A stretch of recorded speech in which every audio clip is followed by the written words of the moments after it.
Hi friends, कैसे हो आप लोग। आशा करती हूँ सभी लोग बहुत अच्छे होंगे, अपना ख्याल रख रहे होंगे।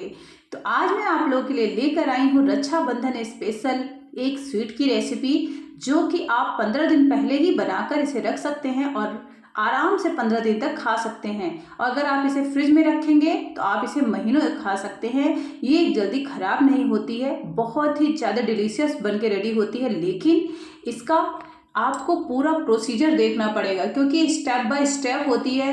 क्योंकि अगर आपने एक भी प्रोसीजर इसका मिस कर दिया तो आपकी मिठाई एकदम सत्यानाश हो जाएगी, बहुत ही खराब मिठाई आपकी बनके रेडी होगी। तो ये चीज़ ध्यान रखिएगा कि आपको इसका ये जो मेरा जो पूरा वीडियो है, आपको पूरा का पूरा वीडियो एक एक पूरा स्टेप बाय स्टेप पूरा आपको देखना पड़ेगा। तो चलिए हम चलते हैं, इस वाली मिठाई को बनाना स्टार्ट करते हैं। तो इस वाली मिठाई को बनाने के लिए हमें क्या क्या इंग्रेडिएंट्स चाहिए, पहले हम उसे देख लेते हैं। तो इस वाली मिठाई को बनाने के लिए हमने ले लिया है सूजी हमने ले लिया है 1 कटोरी के लगभग। जितना हमने सूजी लिया है उतना ही आपको चीनी लेना है। ध्यान रखिएगा, मेजरमेंट का आप ख्याल रखिएगा, मेजरमेंट आपका नहीं बिगड़ना चाहिए, ये चीज़ का आप ध्यान रखिए। सूजी और चीनी सेम होने चाहिए। अगर आपका सूजी और चीनी में से कोई भी चीज़ ज़्यादा हुई तो आपका ये मेजरमेंट खराब हो जाएगा। थोड़ा सा मिल्क पाउडर, ये ऑप्शनल है, जरूरी नहीं है। थोड़ा सा ड्राई फ्रूट्स, ये दोनों भी ऑप्शनल है, जरूरी नहीं है कि आप इनको लीजिए ही। और मैंने देसी घी लिया है, आप इसकी जगह रिफाइंड ऑयल का भी प्रयोग कर सकते हैं। थोड़ा सा मैंने दो हरी इलायची ली है। हरी इलायची का टेस्ट में बहुत अच्छा आता है। सबसे पहले हम क्या करेंगे, सूजी को भून लेंगे। तो सूजी को भूनने के लिए जो हमने देसी घी लिया था वही हम कढ़ाई में डाल देंगे। उसके बाद हम सूजी को डाल देंगे, और सूजी को बहुत ज़्यादा इसका कलर हमें चेंज नहीं करना है, ध्यान रखिएगा। लेकिन कम से कम 5 से 6 मिनट तो इसे भूनना ही भूनना है। हल्की मध्यम आंच पे आप इसे भून लीजिए, क्योंकि इसका कच्चापन एकदम ख़त्म हो जाना चाहिए। अगर इसका कच्चापन ख़त्म नहीं हुआ तो ये रेसिपी अच्छी नहीं बनेगी। कुछ लोग एकदम कच्ची वाली बर्फ़ी जमाते हैं, पर ये वाली जो मैं मिठाई बना रही हूँ, इस वाली मिठाई को आप महीनों स्टोर करके रख सकते हैं। आप चाहें तो अगर आपको अपने भैया के यहाँ जाना है 5 दिन बाद, तो आप आज बना के रख लो, क्योंकि उस दिन तो सभी लोग थके होते हैं। तो सूजी को आप निकाल दीजिए भूनने के बाद से। फिर उसी कढ़ाई में हम चीनी डाल दे रहे हैं। ठीक है, आप किसी और कढ़ाई का भी प्रयोग कर सकते हैं, पर उसी कढ़ाई को मैंने एक साफ कपड़े से साफ किया और उसके बाद उसी में मैंने चीनी डाल दिया। तो मैंने 1 कटोरी के लगभग मेरा चीनी था, और 1 कटोरी के लगभग ही मैंने इसमें पानी ऐड किया है। यह ध्यान रखिएगा कि मेजरमेंट बराबर होना चाहिए, जितना चीनी उतना ही पानी होना चाहिए। अगर आपके पानी की मात्रा ज़्यादा हो गई तो आपका सूजी जल्दी मतलब कि ठंडा नहीं होगा, और अच्छे से मतलब उसका जो सेब है वो नहीं आएगा।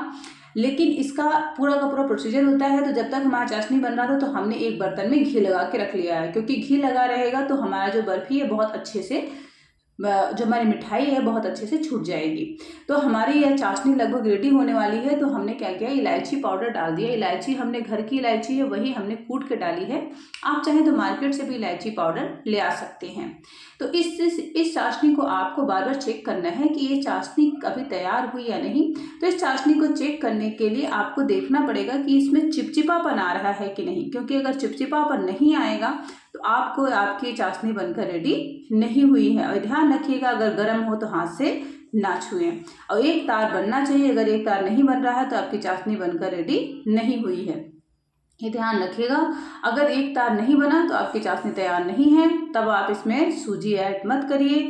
अगर एक तार बनने लगा है तभी आप इसमें सूजी ऐड करिए। ठीक है, अब कुछ लोग 2 तार में बनाते हैं, लेकिन 2 तार वाले बहुत ही ज़्यादा टाइट बन जाता है, तो इसलिए ध्यान रखिएगा। 1 तार के मतलब लगभग 1.5 तार के लगभग होना चाहिए। 2 तार तो बिल्कुल नहीं होना चाहिए, सिर्फ डेढ़ तार के लगभग इसका वो बनना चाहिए। तो तार की जरूरत नहीं है।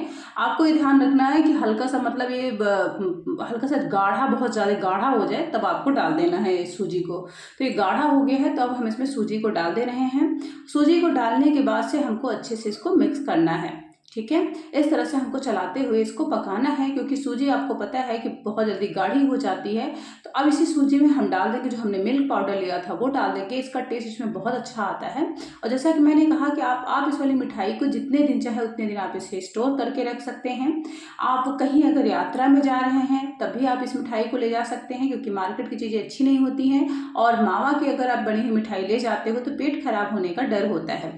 तो इसलिए आप ध्यान रखो कि आप इस वाली मिठाई को अपने साथ ले जा सकते हो, कहीं भी ले जा सकते हो और किसी को रास्ते के लिए भी दे सकते हो, महीनों आप स्टोर करके रख सकते हो। आपके यहाँ कोई मेहमान आया गया, आप उसके लिए भी बना सकते हो। तो ये देखिए हमारा जो मिश्रण था बिल्कुल गाढ़ा हो गया है और अब ये मिश्रण धीरे धीरे कढ़ाई छोड़ने लगा है। ठीक है, कढ़ाई छोड़ने लगे उसके बाद भी आपको इस मिश्रण को कम से कम 2 से 3 मिनट तक चलाना है, अच्छे से ध्यान रखिएगा।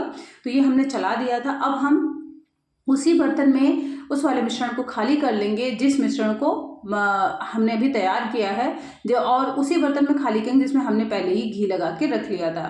इस घी की जगह आप बटर पेपर का भी इस्तेमाल कर सकते हैं, पर बटर पेपर का टेस्ट जो है आपकी मिठाई में नहीं आता, लेकिन घी का टेस्ट आता है। तो इसलिए ध्यान रखिएगा कि अगर आप घी लगाते हैं तो ज़्यादा अच्छा होगा। उसके बाद से आपको क्या करना है कि ये जो जितनी मिठाई है आपको पूरा का पूरा ये पेस्ट फैला देना है, क्योंकि इसको ठंडा करना है आपको, क्योंकि ठंडा करके इसको कट करके रखना पड़ेगा। जैसे इसीलिए मैंने कहा कि स्टेप बाय स्टेप देखिए, क्योंकि ये एकदम लास्ट में नहीं कट होता, क्योंकि सूजी अगर टाइट हो गई तो आप नहीं काट पाओगे और अगर गीली रही तो एकदम फिलिबली भी बेकार हो जाएगी। ये चीज़ ध्यान रखिएगा। अब इसके ऊपर हम थोड़ा सा ड्राई फ्रूट्स के रूप में बादाम छिड़क दे रहे हैं। आप पिस्ता वगैरह भी डाल सकते हो, पर बादाम ही अच्छा लगता है, थोड़ा सा इसका देखने में लुक अच्छा लगता है, तो इसलिए मैंने इसको बादाम से सजा दिया है।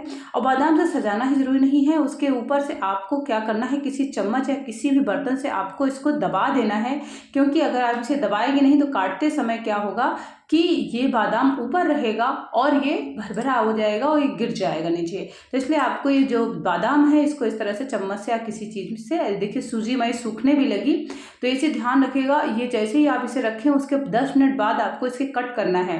ठीक है, उसके बाद से इसको सूखने के लिए रखना है, ठंडा होने के लिए। नहीं तो अगर ये ठंडा हो जाएगा ना तो आपको तोड़ना पड़ेगा, ये कटेगा नहीं है, ये चीज़ ध्यान रखिएगा।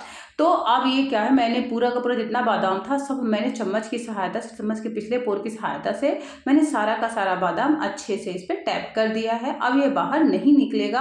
अब लगभग 10 मिनट तक हम इसे रख लेंगे। तो 10 मिनट हमारे हो गए हैं। अब पहले हम क्या करेंगे, हल्का हल्का ये ठंडा हो गया है तो हम इसे कट लगा के रख देंगे, क्योंकि अगर हम कट लगा के नहीं रखेंगे तो बाद में ये नहीं कटेगा, जैसा कि हमने यहाँ पे पहले ही बताया। आप अपने मनपसंद आकार में किसी भी आकार में काट सकते हैं। ठीक है, आपको जो भी आकार पसंद आए आप उस आकार में इसे काट दीजिए। आप कट करके रख देंगे तो आसानी होगा आपको निकालने में जब ये ठंडा हो जाएगा, क्योंकि अभी अगर आप कट नहीं करेंगे तो उस टाइम में कटेगा नहीं और ये बिल्कुल देखने में भद्दा सा लगेगा। आप तोड़ तोड़ के आपको जिसे निकालना पड़ेगा। तो ये देखिए हमारी मिठाई बनकर रेडी हो गई, जो हमने कट लगाया था। ये देखिए उसकी वजह से हमारी मिठाई बिल्कुल अच्छी कटी और अच्छे शेप में आई हुई है। और आप देख सकते हैं कि मिठाई का लुक कितना अच्छा है। उसका टेस्ट तो मैं आपको बता ही नहीं सकती, बहुत ज़्यादा अमेजिंग टेस्ट आता है इसका। और मैंने जैसे आपको बताया कि आप इस मिठाई को स्टोर करके रख सकते हो, जितने भी दिन चाहो आप इसे स्टोर करके रख सकते हो। तो अब इस मिठाई को हम आपको दिखा देंगे कि ये मिठाई तोड़ के आपको दिखा देंगे कि आपकी ये मिठाई कैसी बन के रेडी हुई है। तो तोड़ के आपको हम दिखाते हैं। ये बहुत ज़्यादा अमेजिंग और टेस्टी लगती है और इसके अंदर तक पूरी चाशनी भरी होती है और देखने में तो गजब का लगता है। और टेस्ट इसका क्या बताऊँ, अमेजिंग टेस्ट है इसका। ये देखिए हमारे हस्बैंड देखिए आपको तोड़ के दिखा रहे हैं, देखिए कितना ज़्यादा अच्छा लग रहा है और खाने में तो क्या बताएं, अमेजिंग टेस्ट है। आप इस मिठाई को खाइए, बनाइए। हमारे चैनल को लाइक, सब्सक्राइब और शेयर करिए। आप लोगों का बहुत बहुत धन्यवाद वीडियो पूरा देखने के लिए।